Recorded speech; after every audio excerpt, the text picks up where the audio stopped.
Good morning student. अब हम पढ़ते हैं ग्रेविटेशनल चैप्टर में नया टॉपिक बायोन फोर्स या प्लावन बल। तो उस प्लावन बल होता क्या है? कोई भी द्रव की एक खासियत होती है कि अगर उसमें कोई वस्तु को डुबो तो वो ऊपर की ओर एक बल लगाता है, और जो बल लगाता है ऊपर की ओर वही उसका प्लावन बल कहलाता है। ठीक है, यानी कि हमने क्या बताया कि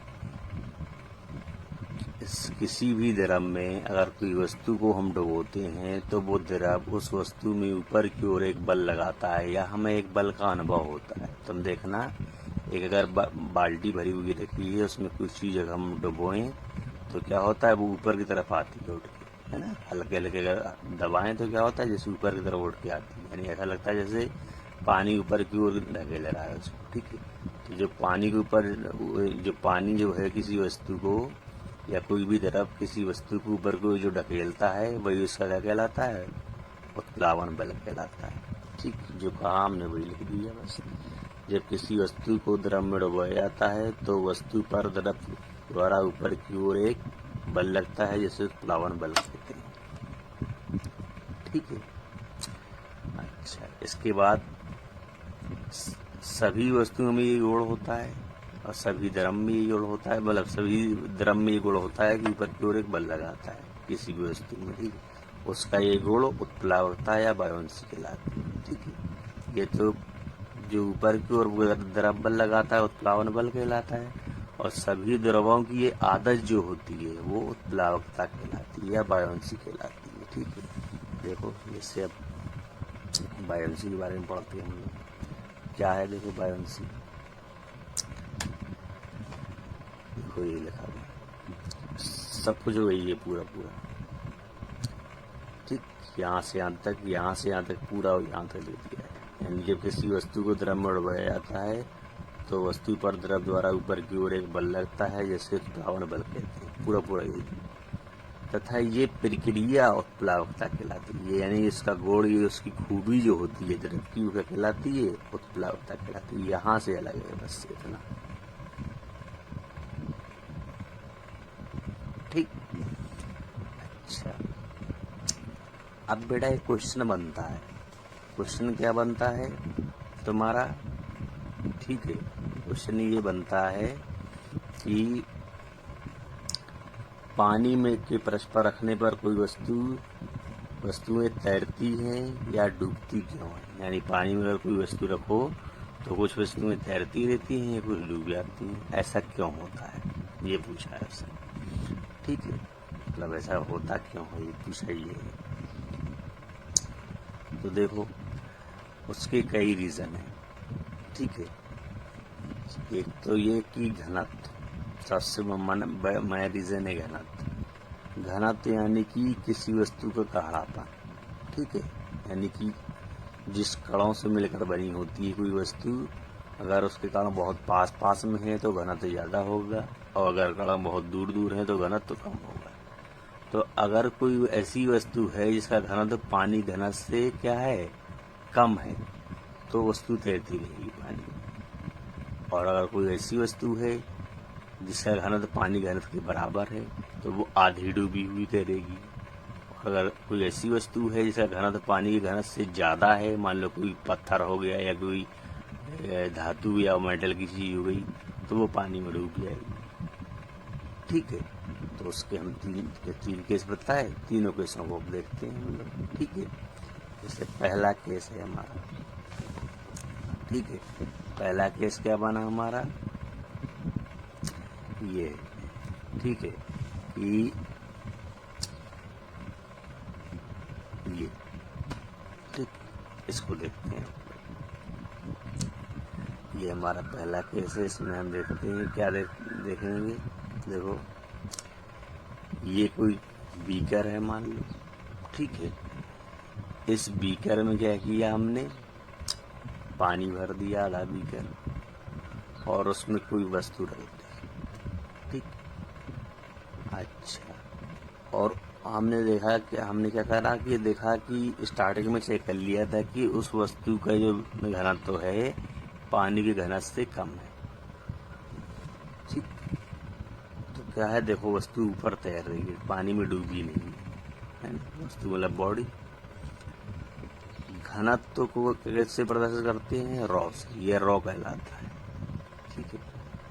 और बी मतलब बॉडी मतलब वस्तु कहलाती है, रॉ बी मतलब वस्तु घनत्व, रॉ डब्ल्यू यानी वाटर, रॉ मतलब घनत्व तो डब्ल्यू मतलब वाटर यानी कि किसका, पानी घनत्व। तो अगर बॉडी के घनत्व, देखो ये लिखा है रॉ बी, यानी कि बॉडी के घनत्व वाटर के घनत्व से कम है, यानी वस्तु घनत्व पानी घनत्व से कम है, तो वस्तु क्या होगी, तैरती रहेगी। ये लिखा हमने, यदि पानी की सतह पर रखी वस्तु का घनत्व पानी के घनत्व से कम होगा तो वस्तु तैरती रहेगी, यानी डू नॉट इमर्ज, उसमें डूबेगी नहीं, ठीक है। हमने यहाँ पर पहले मान लिया था पानी घनत्व क्या माना था हमने, रॉ डब्ल्यू, वस्तु घनत्व क्या माना था, रॉ बी, और इसको रॉ बोलते हैं, ये लिख दिया हमने, ठीक।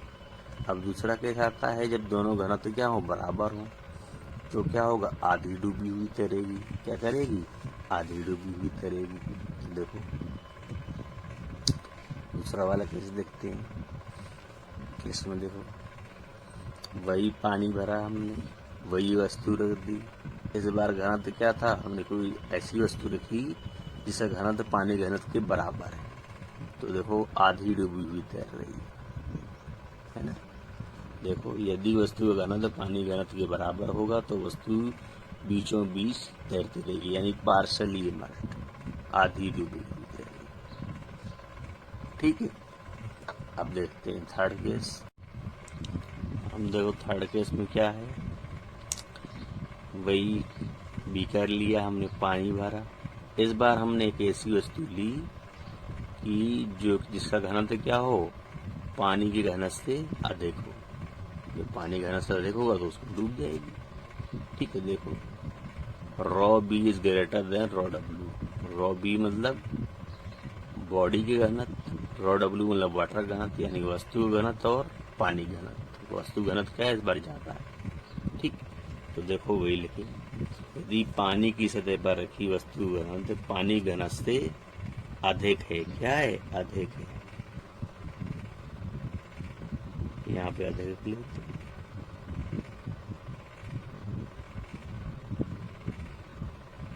ये हमने क्या लिख दिया, अधिक लिख दिया, यानी यदि पानी की सतह पर रखी वस्तु का घनत्व पानी घनत्व से अधिक होगा तो वह वस्तु डूब जाएगी, यानी कंप्लीटली इमर्ज, पूरी की पूरी डूब जाएगी, ठीक।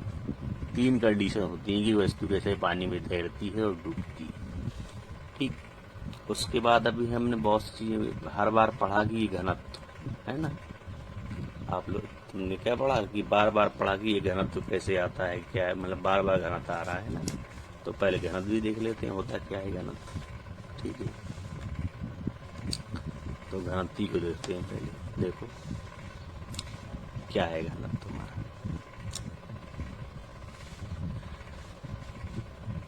देखो क्या लिखा है, किसी वस्तु का घनत्व उसके प्रति एकांक, लिखा है ना, किसी वस्तु का घनत्व उसके प्रति एकांक आयतन के द्रव्यमान को कहते हैं, किसी वस्तु का घनत्व उसके प्रति एकांक आयतन के द्रव्यमान को कहते हैं, इसे रॉ से प्रदर्शित करते हैं, ठीक है।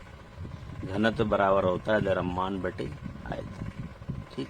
घनत्व बराबर आ रहा था, यानी डेंसिटी बोलते हैं इंग्लिश में, ठीक। तो हमने बता दिया, ऐसा पद्धति में इसका मात्रा किलोग्राम मीटर क्यूब होता है, ओके।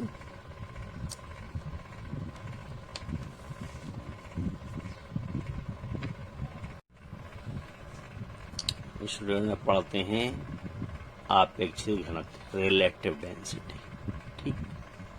देखो छोटी सी परिभाषा है बिल्कुल, ठीक है, कि किसी वस्तु, जो कोई वस्तु होती है उसके घनत्व का अनुपात और पानी का अनुपात जो होता है वो कहलाता है आपेक्षिक घनत्व, ठीक है। तो वही लिख देंगे, देखो क्या लिखा है, किसी पदार्थ का आपेक्षिक घनत्व उस पदार्थ का घनत्व व पानी के घनत्व का अनुपात होता है, यानी किसी पदार्थ का जो अपेक्षित घनत्व होता है तो पहले तो उस पदार्थ का घनत्व और पानी घनत्व दोनों का जो अनुपात होता है वो कहलाता है आपेक्षिक घनत्व, ठीक। इसका फॉर्मूला लिख लो, देखो ये लिखा हुआ है, आपेक्षिक घनत्व बराबर किसी पदार्थ का घनत्व बटे पानी का घनत्व। आपेक्षिक घनत्व बराबर किसी पदार्थ का घनत्व बटे पानी का घनत्व। ये जो परिभाषा लिखी उसी से ये फॉर्मूला है। इसका कोई मात्रक नहीं होता, आपेक्षिक घनत्व का कोई मात्रक नहीं होता। कभी कभी क्वेश्चन आता है कि आपेक्षिक घनत्व का मात्रक क्या है, तो इसका कोई मात्रक नहीं होता। या ये पूछा जाता है कोई ऐसी क्वांटिटी बताओ जिसका कोई मात्रक नहीं होता, तो क्या है तुम्हारा आपेक्षिक घनत्व।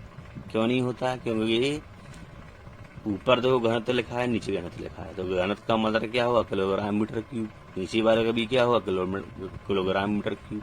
यानी देखो ऐसे आएगा, यानी ऊपर वाले का यानी किसी पदार्थ का घनत्व किस में आएगा, मान लो जैसे आ गया 5 किलोग्राम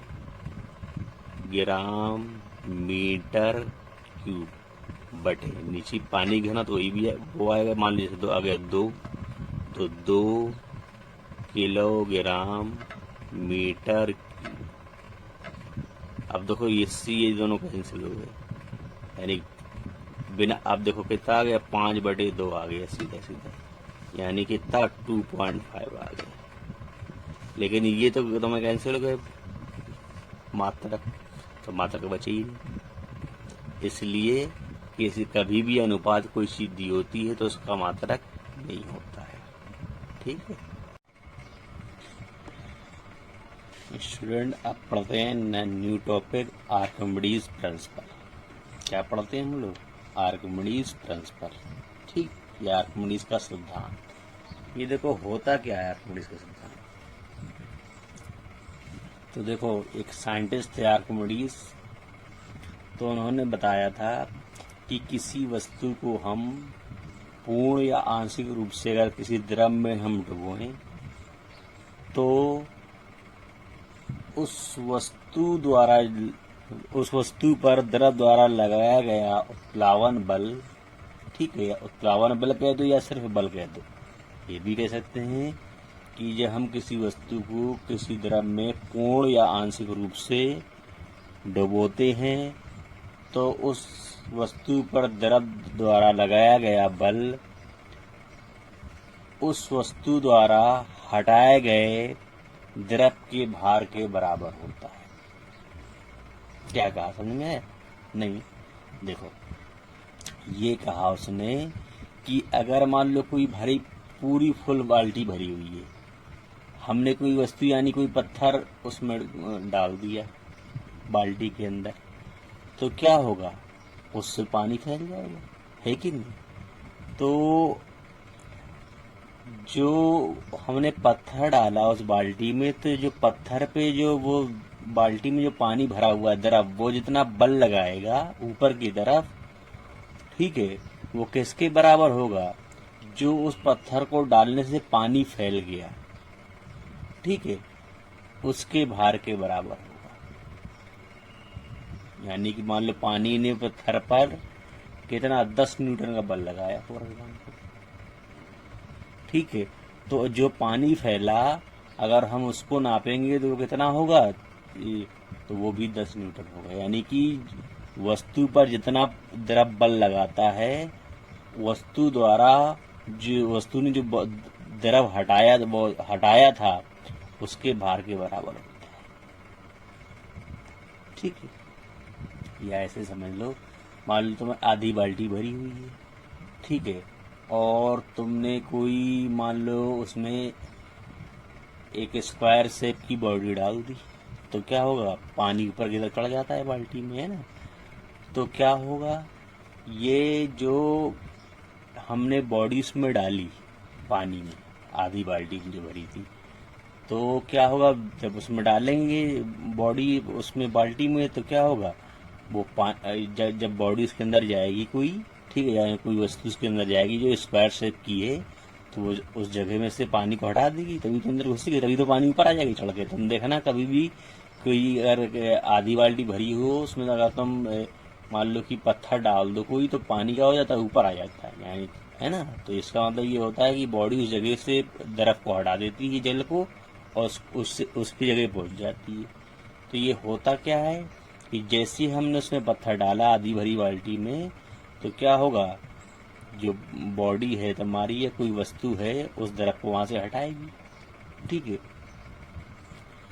तो जो उस द्रव को वहां से हटाएगी तो क्या होगा, वस्तु ने जो द्रव हटाया, यानी जो पानी ऊपर की तरफ बाल्टी में बढ़ गया, उसका भार, वस्तु द्वारा हटाए गए द्रव का भार जो वस्तु पर उस पानी ने ऊपर की तरफ बल लगाया था उसके बराबर होता है, ठीक है। ये बताया था आर्किमिडीज ने। अब हमें जो ये बताया था अब हम उसको लिखते हैं। जो हमने बताया वही लिख दिया। जब किसी वस्तु को किसी द्रव में पूर्ण या आंशिक रूप से डुबाया जाता है तो वह ऊपर की दिशा में एक बल का अनुभव करती है जो उस वस्तु द्वारा हटाए गए द्रव के भार के बराबर होता है। जो हमने थ्योरी में लिखा है, जो उस परिभाषा में लिखा, उसी को हमने फॉर्मूले के हिसाब से लिख दिया। देखो फॉर्मूले के हिसाब से क्या लिखा हमने, देखो क्या लिखा है।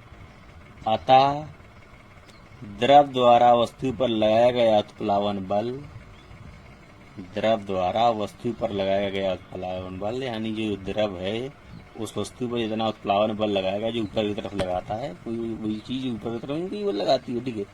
तो द्रव द्वारा वस्तु पर लगाया गया उत्प्लावन बल बराबर वस्तु द्वारा हटाए गए द्रव का भार, जो हमने यहाँ थ्योरी में लिखा वही फॉर्मूले के हिसाब से लिख दिया। ओके, अब पढ़ते हैं। हमने आर्किमिडीज के प्रिंसिपल पढ़ लिया था, अब पढ़ते हैं उसके आर्किमिडीज के सिद्धांत के अनुप्रयोग, यानी उसकी एप्लीकेशन, कहाँ कहाँ ये हमारी जिंदगी में इस्तेमाल होता है। तो देखो, इसका इस्तेमाल हम लोग नाव है, पानी वाले जहाज हैं, ठीक है, शिप हैं, जितनी भी चीजें होती पानी वाली उनमें करते हैं, ठीक है। लैक्टोमीटर जैसे होता है, जो जल जो शुद्ध की किसकी दूध की शुद्धता नापने काम आता है, यानी जो मिल्क होता है वो मिल्क प्योर है कि नहीं है उसको बताने के लिए एक डिवाइस आता है, ठीक है, जिसे लैक्टोमीटर बोलते हैं। उसमें भी हम इसी सिद्धांत का इस्तेमाल करते हैं। पानी की डेंसिटी या घनत्व नापने के लिए भी हम हाइड्रोमीटर जो आता है उसका वो भी सिद्धांत किस पे आधारित होता है, तुम्हारा आर्किमिडीज प्रिंसिपल पर, ठीक है। पनडुब्बियां जो होती हैं, जो पानी के अंदर चलती हैं, उनमें भी आर्किमिडीज का प्रिंसिपल काम करता है, ठीक है। तो देखो, सबसे पहले हम जहाजों की बात करते हैं या नाव की। तो तुमने देखा होगा कि लोग कहते हैं कील अगर पानी में डाल दो तो वो डूब जाती है, जहाज इतना बड़ा है क्यों नहीं डूबता है ना। तो उसके दो रीजन हो सकते हैं। कितने उसके हो सकते हैं? दो रीजन। पहला क्या होगा कि एक तो जो तुम्हारा ये है उत्प्लावन बल, ठीक है, वो दो, और जो कोई चीज डूबती है या नहीं डूबती है, फ्लोटेशन जिसे बोलते हैं, ये दो चीजों पर तो कम से कम दो चीजों पर डिपेंड करता है, ठीक है। जैसे कि उसका आयतन, किस आकार की है वो वस्तु, और उसका घनत्व कितना है उसका, ठीक है। घनत्व हम पहले पढ़ चुके हैं। तो देखो, जैसे मान लो कि कील है, कील का आयतन बहुत कम है, यानी छोटी सी होती है ना। जब आए और घनत्व क्या होता है, बहुत ज्यादा होता है, क्योंकि तुम्हारा क्या है, धातु है, धातु घनत्व हमेशा ज्यादा होता है। तो जैसे ही हम पानी में छोड़ते हैं तो वो डूब जाती है ना। और जबकि जो तुम्हारा जहाज होता है, जहाज क्या होता है, उसका जो घनत्व होता है वो पानी की घनत्व से कम होता है, ठीक है, इसलिए तैरता रहता है। लेकिन और सबसे बड़ा एक और रीजन होता है कि जहाज का वॉल्यूम यानी आयतन बहुत ज्यादा होता है, जहाज बहुत बड़ा होता है। जब आयतन ज्यादा होगा तो उसमें उत्प्लावन बल ज्यादा लगेगा, ठीक है। देखो, कील में क्या था, कील का आयतन कम था तो उत्प्लावन बल कम लग रहा था, यानी पानी जो ऊपर की तरफ धक्का देता है किसी वस्तु में वो कम दे पा रहा था, तो कील डूब जा रही थी।